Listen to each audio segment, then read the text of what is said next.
Hey everyone, glad you're back for another episode this week. Please enjoy episode 5, entitled XOXO. I'm Chris Wyden, and this is Leviathan Rising.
Sam clutched the birthday card in his hand. Sam's breath leveled as his clenched fist worked the card ever closer to annihilation. It had become his constant, and fuck, did Sam need a constant. An explosion echoed from several miles to the east. Sam stayed crouched in the dumpster. And he heard... Was that a train? He'd wait another 10 minutes to be sure they all had moved on. Montana didn't have the militant police forces that the burgeoning city-states had built up before the dissolution. There was control in Montana's larger cities for now, but the former or current state of Montana was best defined by its vast tracts of land. It isn't a surprise, or at least it wasn't one to Sam, that towns like his had been abandoned and exiled to some pre-21st century era. Or at least it seemed that way a little bit. The feds, as much as they still existed, gave up on everyone west of the Great Lakes after Hurricane Tiffany. The storm destroyed every city on the eastern seaboard from Raleigh, North Carolina to Rockport, Maine. Congress became a government in exile within its own borders, and of course there were the tsunamis in the west. In the years after, California seceded, and it wasn't long before Oregon and Washington followed its lead. The various old and new governments monopolized local control over water, of course, to centralize their power and necessitate some form of legitimacy. But much of the space between the coasts was just shit out of luck. In the aftermath of these coastal catastrophes, the new nations replacing the former U.S. were wary of biting off more than they can chew, so they left alone those faraway places, like where Sam was now. The result was that the Wild West was reborn. But when a corpse is reanimated, the consequences are often unpredictable and violent. Sam's mind wandered to his teen years. He grew up in a small town that had been called Crenshaw.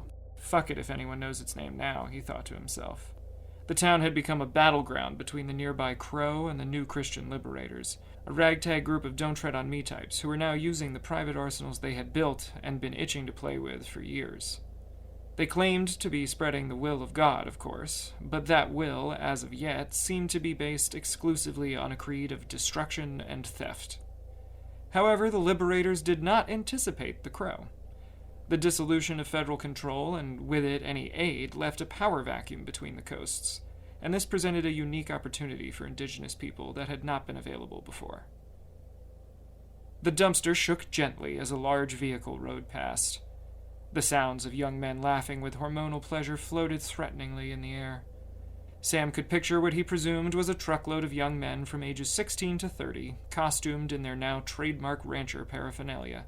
The Liberators fancied themselves cowboys, often wearing audacious and ill-fitting hats into battle. This had the unfortunate effect of making every skirmish look like a twisted game of cowboys and Indians where both sides had semi-automatic weaponry. Sam had heard echoes of gunfire throughout the day, but it had been relatively quiet for a few hours now. From this, he assumed the boys had finished blooding themselves in today's battle of tired stereotypes. The boisterous laughter faded away, and Sam wanted to believe he was alone, but it was impossible to know without stealing a peek. Sam looked down at the birthday card in his hand. He couldn't see squat in here, but he knew every detail of it from sight and touch. He peeled it open. It felt like used money now. His hand brushed the interior of the card. Sam knew what the card said by heart, especially the part Emily had penned for her sign-off. Emily's fashion sense had been the kitschy Airbnb kind, a live, laugh, love kind of person. That never bothered Sam. He preferred it, in fact. Emily never made him feel stupid for his taste in clothes, books, or anything like that. His fingers dragged over the area where she had signed her name. Love, Emily. Stay safe, babe. XOXO. Emily was visiting her parents in Baltimore when Tiffany made landfall. A storm the size of Texas, and it ate Baltimore whole. Sam was planning to join her for the visit once he could get a few days off work, but that never happened. Work, he thought into the metallic darkness. At least 2 decades worth of his life devoted to a myriad of shitty bosses and even shittier corporations. And look at you now! Sam raised his arms up in a presentorial gesture, fingers brushing the insides of the dumpster. He chuckled to himself and listened as the echo of his whispered voice lightly bumped around the walls of his shelter. Sam returned the card into the inner zip-up pocket of his tattered North Face. He took a deep, quiet breath. Okay, he whispered to no one. Sam curled his hands into fists, then raising his arms, his knuckles quietly made contact with the roof of the dumpster. Slowly, he pushed the plastic top upward until a thin line of the world appeared in his vision. It was getting dark, but he could still make out everything on the street. He hadn't heard any vehicles in a while, and from what he could tell, this part of town was either a gravesite, abandoned, or both. Feeling braver now, Sam pressed the top of his head to the underside of the dumpster's lid. Pushing up with both fists and his head, Sam looked like a 3-pronged fork with eyes. He probably would have laughed if he could see himself, but as it was, Sam held his breath. He pushed the lid all the way up and dismounted the dumpster. Still as night, Sam stood and slowly swiveled his head in both directions. No noise other than the wind, and no sign of a soul. For the first time today, Sam felt confident, and if he was honest, a little goofy. It's hard to sit in perfect silence when your blood courses with adrenaline, much less for the better part of a day. Sam's face cracked into a grin. He couldn't stop it, and it felt good. Sam touched the side of the dumpster like he would a beloved horse. Shh, he whispered to her, smiling at his trusty steed. Okay, that's enough, he thought. Not wanting to stay on the main road, Sam found his way to a side alley. He needed to find a place to sleep, but he needed a meal more. Sam took a windy path through town. He decided to stay on the east side for tonight, since it didn't look like any liberators would be coming back. He peered into windows, gave himself the tour of a few ground-floor apartments and homes, his interest primarily being the pantries. But between the folks leaving and the liberators taking, there probably wouldn't be much left for grabs. He dismally tried the kitchen faucet in a house that had somehow managed to stay mostly intact. Sam knew the town hadn't had running water for months. He shook his head. Sam felt the choking gurgle of self-pity rise behind his Adam's apple. He gripped the granite counter for a moment, hanging his head over the dusty kitchen sink. A voice in his head berated him. There won't be any light soon. Get your ass moving. The house was of the modern, open style. A kitchen that connected to a larger room with a kitchen table. Splotches of orange light filtered through the windows, breaking into amorphous blobs as it streamed through the alleys and trees outside. Around Sam, glowing marmalade stains slid down the walls and across surfaces as the sunlight sunk closer to the horizon. Sam decided he might spend the night here. It was quiet and removed enough from the main streets. He walked through the house. Upstairs, he found a hallway. Sam passed open doors that displayed empty bedrooms. They looked painfully normal. The unmade beds of children or teens in 2 of the rooms. A large bathroom with a his and hers pair of sinks. At the end of the hall, Sam reached the only closed door. He opened it and stepped inside. Then he threw up. Sam plugged his nose. Taking a measured breath, Sam raised his eyes from his pukey contribution. A pile of rotting corpses lay partially atrophied on a king-sized mattress in the center of the room. Upon his second glance, Sam could identify 4 bodies. 3 of the bodies laid rigidly next to each other, as if posed. A middle-aged man and 2 teenage boys. The 4th body, one belonging to a middle-aged woman, leaned against the older man's body. This corpse looked like it had been frozen while in the middle of sitting on the bed, but its head was tilted back at a disturbingly sharp angle. Her right hand rested on the man's stomach, and her left hand limply hung off the bed. Sam's gaze followed her left hand down to a handgun on the floor. Sam threw up. Without knowing what he was doing, Sam scrambled his way back downstairs and out of the house. He was delirious and in shock. It was now dark outside, and Sam had lost all sense of direction in his current state. With mounting anxiety, Sam stopped where he was and dropped to his knees, breathing heavily. Then he was in the fetal position, trying to regain control. He gripped the card tighter. The worn-out paper seemed to work like a talisman, combating his fear as he held it.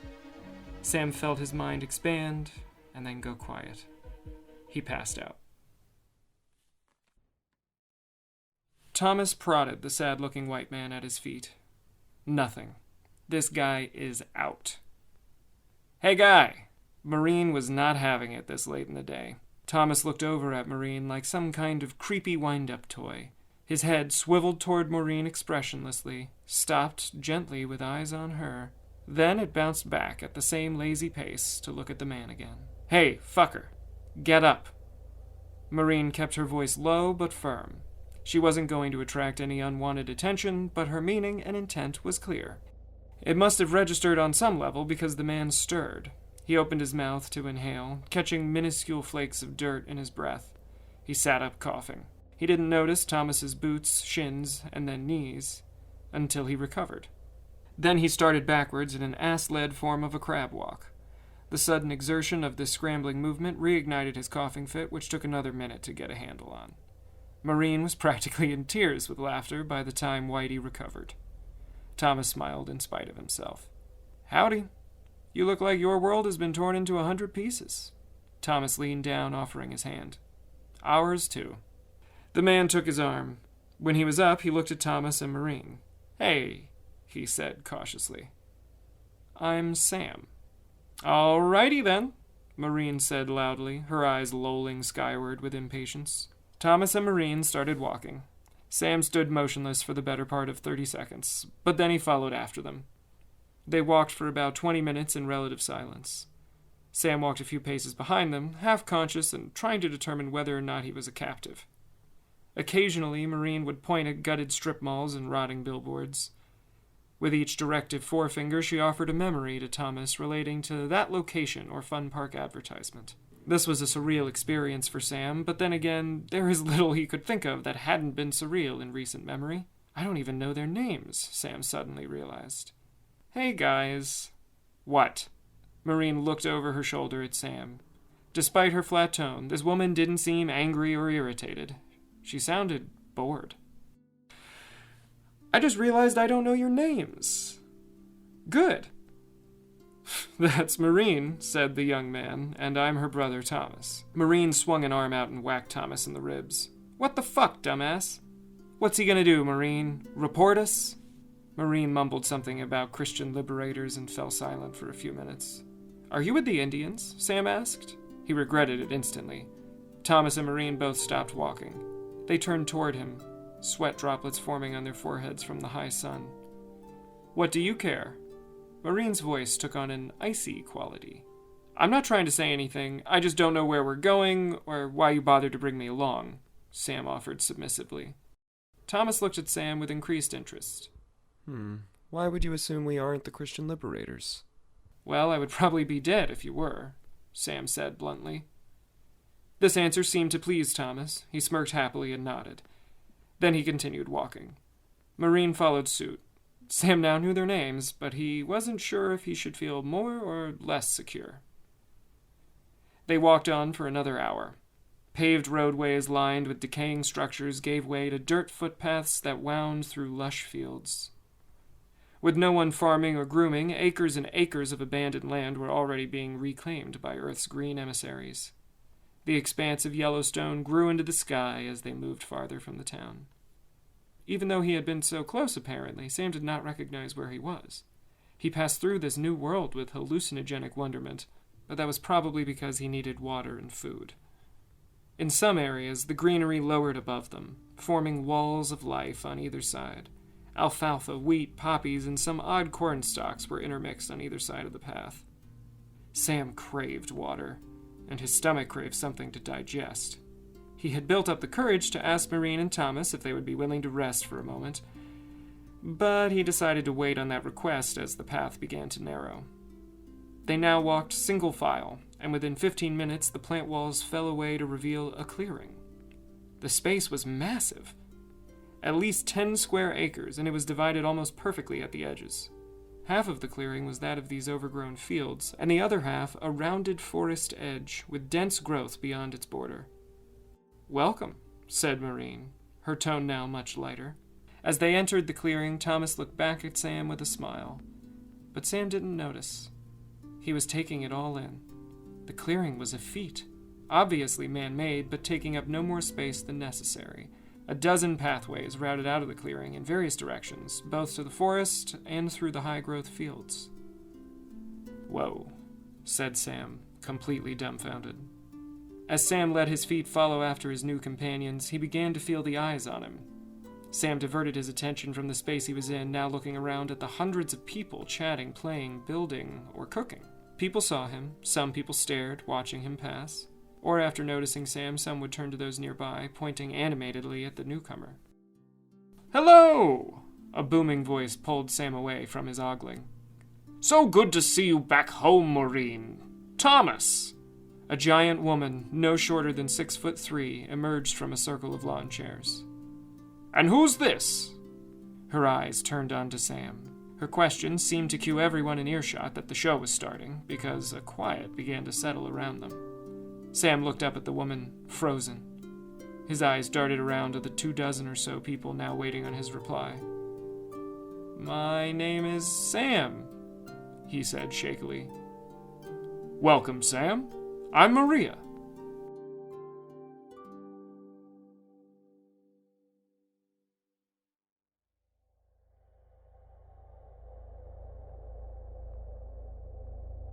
Thank you for listening to Leviathan Rising. If you're enjoying the show, please rate us on your podcast app. It's a huge help. To keep up with us online, our social media accounts are linked in the episode description. If you want to send us a note, our email is in there too. Leviathan Rising is created by Chris Wyden. Music is composed and produced by Travis Paul.